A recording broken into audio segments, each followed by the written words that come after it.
আসসালামু আলাইকুম প্রিয় প্রবাসী ভাইরা।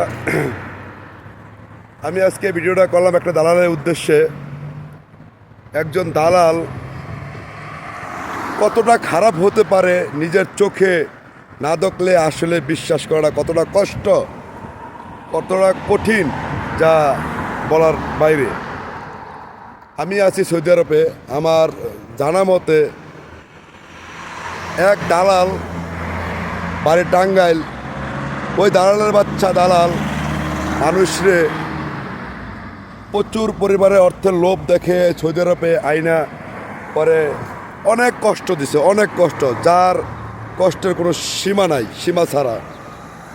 ওই দালালের বাচ্চা এখনও বলে যে ও কারোর ক্ষতি করে নাই। 17-18-20 জন লোকরে আইনা ও কি পরিমাণে কষ্ট দিচ্ছে, ওর আপন লোকদেরকেও কষ্ট দিচ্ছে। আরেকদিন তাদেরকে সবাইকে নিয়ে একটা ভিডিও করব, আমি আপনাদেরকে দেখাবো তাদের আপনজনদেরকে নিয়ে। আমি তার আপন কেউ না। আমি সৌদি আরবে তার কাছে 8 মাসের একামা নিয়ে কাফালা হয়েছিলাম হ্যাঙ্গার স্টেশনে কাজ করব বলে, কিন্তু সে আমাদেরকে কাজ না দিতে পারায় তারপরও সে কোনো দিন অনুভব করলো না যে না আসলে আমি কাজ দিতে পারিনি, আনছি আপনাদেরকে, আমি সরি, কোনো দিন আজও পর্যন্ত বলে। কিন্তু সে সবসময় বলে যাচ্ছে যে ও কাউরে ক্ষতি করে নাই, ও কাউরে কষ্ট দেয় না, ও সবাইরে উপকার করছে। কিন্তু ভাই একটা জিনিস হলো কি, 8 মাসে একামা নিয়ে তার কাছে প্রথম কাফালা হওয়ার পরে যদি সে তাকে টাকা দিয়ে তার কাছে ঢোকেন, সে তা মানুষে 8টা মাস বেতন দিল না, খাওয়ান খোরাক দিল না। প্রত্যেকটা মানুষ দেশের থেকে টাকা আয় না, হ্যাঁ, খাবার খায়, অনেক কষ্ট জীবনযাপন দিন পার করছে।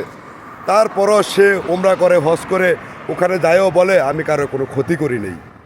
কিন্তু ভাই আপনাদের কাছে আমার একটা বিচার, আপনারা কমেন্টে জানাইবেন আসলে এই লোকগুলারে কি করা দরকার, এই দালালদেরকে কি করা দরকার, কি করলে তাদেরকে ভালো হবে একটু পরামর্শ দিবেন ভাই, ঠিক আছে?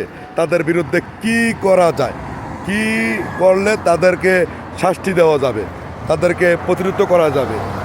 হ্যাঁ, এটা আপনাদের কাছে আমার একটা বিনীত অনুরোধ ভাই, ঠিক আছে? আমাকে জানাবেন ইনশাল্লাহ, কমেন্টস বক্সে লিখবেন কীভাবে কী করলে ভালো হবে। এই দালালদেরকে আমি সবাইকে নিয়ে এই ভিডিওটা আরেকটা ভিডিও বানাবো ইনশাল্লাহ। তাদের আত্মীয় স্বজন এই সৌদি আরবে আছে ইনশাল্লাহ। সবাই দোয়া করবেন আমাদের জন্য, সবাই যেন আমরা ভালো থাকতে পারি ইনশাল্লাহ।